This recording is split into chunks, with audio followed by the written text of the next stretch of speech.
ige ntị n'akụkọ ọfụma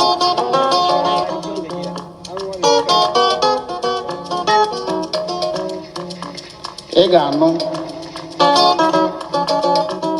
ife onye oru ụtaba na-afụ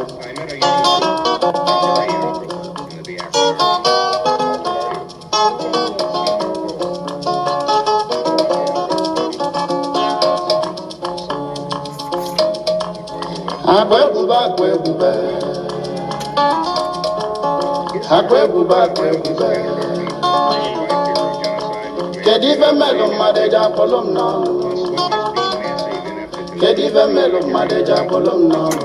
ọ bụ mmụbụ mbụ na-enwere ikwu ka ọ bụ mmụbụ mbụ na-enwere ibe anya m ka one ka one anya m ka one ka one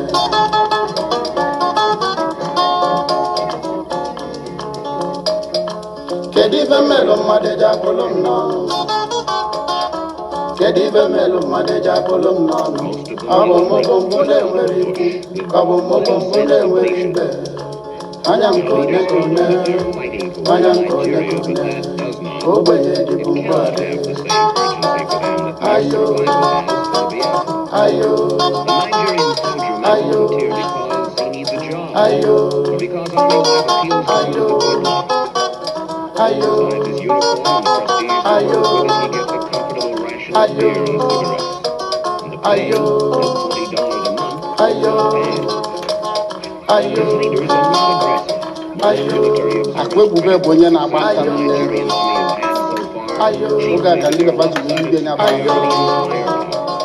ayo ayo ka na ụgbachakatara anụ gbachakata anụ ayo apụtazi ọ na-akpa ayo ayo ndị baba wee lụọ n'oge si ebe a wee kpa ayo ka afọ ibube dị ayo ayo ayo ayo ayo mana emechasịla wee nwee nnukwu ọdachi ayo ebe na ọ na-agbanye aba anụ ayo ayo ayo ayo ayo ayo ayo ayo ayo ayo ayo akwa ebube akwa ebube akwa ebube akwa ebube In clinics like this all over Biafra, youngsters in the final stages of cellular malnutrition still kedu ife mmelụ mmadụ eji akpọlụ m n'ọnụ during our week in Biafra. kedu ife mmelụ mmadụ eji akpọlụ m n'ọnụ